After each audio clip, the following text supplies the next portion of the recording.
चैत्र मास की पहला मंगलवार की व्रत कथा। हनुमान वानरों का राजा केसरी और उनकी पत्नी अंजना का 6 पुत्र में से सबसे बड़े और पहले पुत्र है। रामायण के अनुसार वो जानकी के अत्यधिक प्रिय है। इस धारा पर जिन 7 मनीषियों को अमरत्व का वरदान प्राप्त है उनमें बजरंग बली भी है। हनुमान जी का अवतार भगवान राम की सहायता के लिए हुआ है।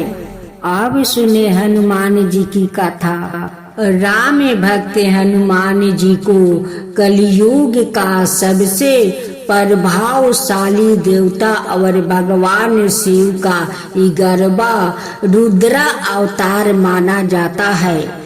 पौराणिक कथाओं के अनुसार जिस समय असुरों और देवताओं ने अमृत प्राप्ति के लिए समुद्र मंथन किया था, तब अमृत के लिए देवता और असुर आपस में ही झगड़ा करने लगा। इसके बाद भगवान विष्णु ने मोहिनी रूप धारण किया।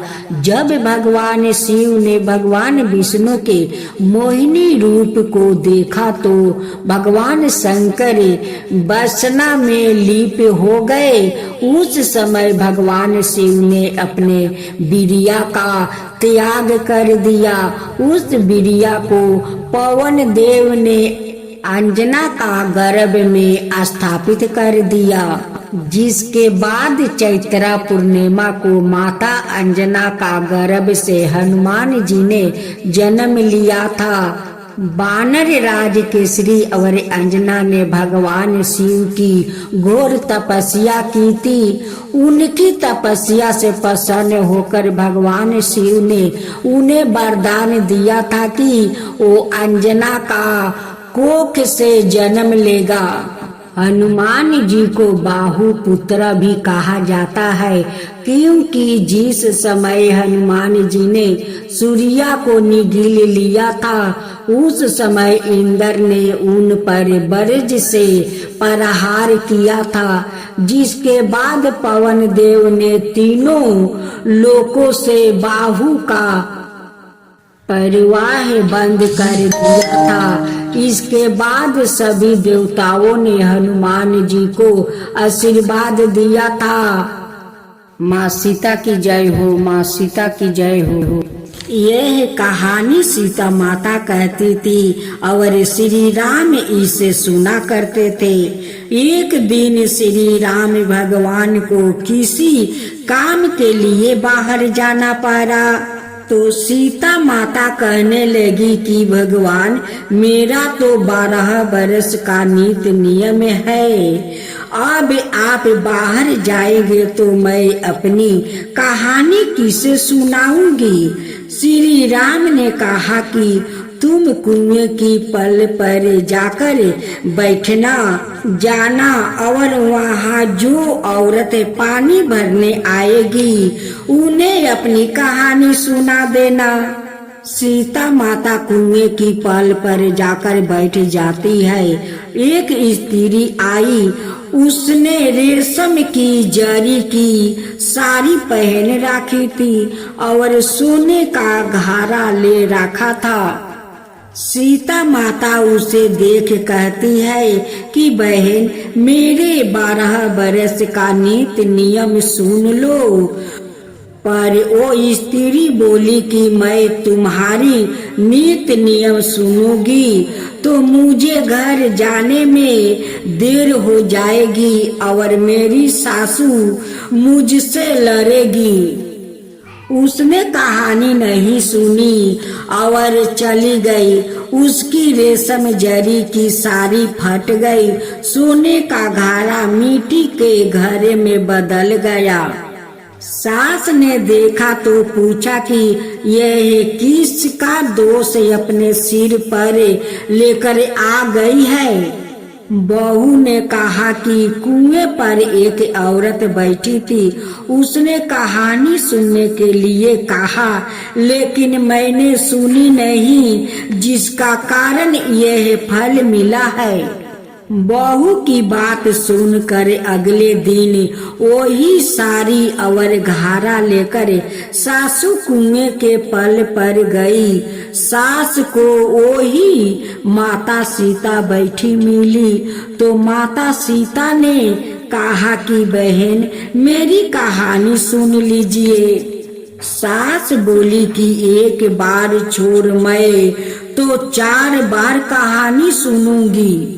राम आए लक्ष्मण आए, देश के पूजेरी आए, नीत नियम का नियम लाए, आओ राम बैठो राम, तपी रसोई जियो राम, माखन मिश्री खाओ राम, दूध बतासा पियो राम, सुत के पल का पोढ़ो राम, साला दुसाला पोढ़ो राम, साला दुसाला ओढ़ो राम। जब बोलो जब राम ही राम, राम संवारे सबके काम, खाली घर भंडार भरेंगे, सबका बेड़ा पार करेंगे। श्री राम जय जय, श्री राम जय जय, श्री राम जय जय, श्री राम जय जय। सास बोली कि बहन, कहानी तो बहुत अच्छी लगी। कहानी सुनकर सास घर चली गई और उसकी सारी फिर से रेशम जरी की बन गई। मिट्टी का घारा फिर सोने के घड़े से बदल गया। बहू कहने लगी, सासू माँ, आपने ये सब कैसे किया?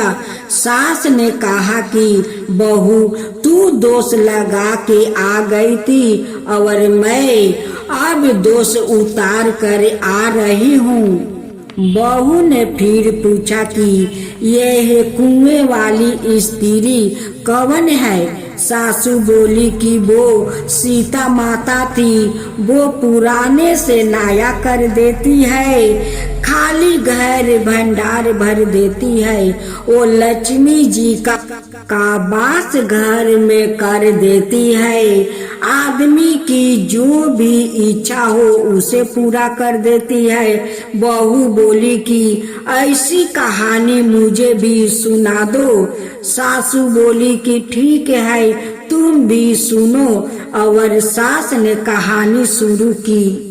राम आए लक्ष्मण आए, देश के पूजेरी आए, नीत नियम का नियम लाए, आओ राम बैठो राम, तपी रसोई जियो राम, माखन मिश्री खाओ राम, दूध बतासा पियो राम, सुत के पल का पोढ़ो राम, साला दुसाला पोढ़ो राम, साला दुसाला ओढ़ो राम। जब बोलो जब राम ही राम, राम संवारे सबके काम, खाली घर भंडार भरेंगे, सबका बेड़ा पार करेंगे। श्री राम जय राम जय जय राम। कहानी सुनकर बहू बोली कि कहानी तो बहुत अच्छी है। सास ने कहा, ठीक है, इस कहानी को रोज कहा करेंगे। अब सास बहू रोज सवेरे उठती, नहाती धुआती और पूजा करने के बाद नित्य नियम की सीता की कहानी कहती। एक दिन उनके यहाँ एक पड़ोसिन की औरत आई और बोली कि बहन, जरा सी आँच देना। तो वो बोली कि आँच तो अभी हमने जलाई ही नहीं। पड़ोसन ने कहा कि तुम सुबह 4 बजे से उठकर क्या कर रही हो? फिर उन्होंने कहा कि सुबह से उठकर हम पूजा करते हैं, फिर सीता माता की नित्य नियम की कहानी कहते हैं। पड़ोसन ने उनकी बात सुनकर फिर कहा कि सीता माता की कहानी कहने से तुम्हें क्या मिला? वो बोली कि उनकी कहानी कहने से घर में भंडार भर जाते हैं, सारे काम सिद्ध हो जाते हैं, मन की इच्छा भी पूरी होती है। पड़ोसन कहती है कि बहन ऐसी कहानी तो मुझे भी सुना दो। फिर वो बोली कि ठीक है, तुम भी यह कहानी सुन लो। राम आए लक्ष्मण आए, देश के पुजेरी आए, नीत नियम का नियम लाए, आओ राम बैठो राम। सारी कहानी सुनने के बाद पड़ोसन कहने लगी, बहन कहानी तो मुझे बहुत अच्छी लगी।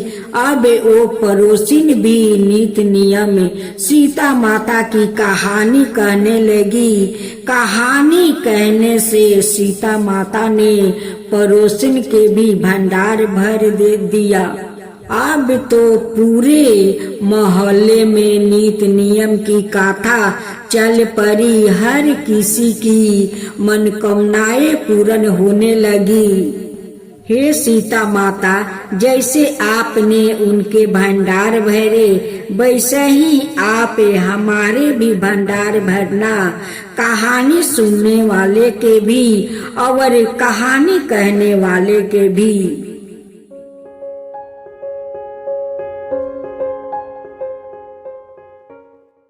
खूब सुंदर ऋषि मुनि की कथा। प्राचीन काल में ब्रज सरावर्ष नाम का एक ऋषि थे। उनका यह विश्वास था कि पृथ्वी से दूर स्वर्ग नाम का कोई स्थान है। मनुष्य मृत्यु का बाद वहाँ जाता है और पृथ्वी पर दान करने से उसे स्वर्ग में ऊंचा स्थान मिलता है। उनका एक ही पुत्र था, उसका नाम नचिकेता था। उसे उनका दान करना बहुत बुरा लगता था। वो मन ही मन कहता, इस धन का उपयोग हम यही अपने सुख के लिए करें तो कितना अच्छा होगा। पर वो धन मेरा तो है नहीं, मैं उन्हें दान करने से रोक भी कैसे सकता हूँ। ब्रज सवर्ज जानते थे कि नचिकेता को उनका दान करना बुरा लगता है। वो नचिकेता को प्यार भी बहुत करता था, पर उन्हें स्वर्ग में प्राप्त होने वाले सुख की चिंता इतनी अधिक रहती थी कि वो इस लोक में रहने के सुख की ओर ध्यान नहीं दे पाते थे।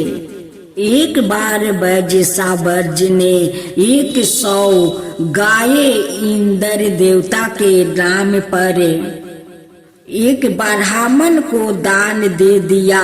गाय बड़ी दुबली पतली और दूध ना देने वाली थी, इसलिए वो मन से दुखी थे कि इनसे अच्छी स्वास्थ्य और दूध देने वाली गायें उनके पास दान करने को क्यों ना हुई। नचिकेता ने पिता को दुखी देखा तो उनसे बोला, पिताजी आप दुखी क्यों है?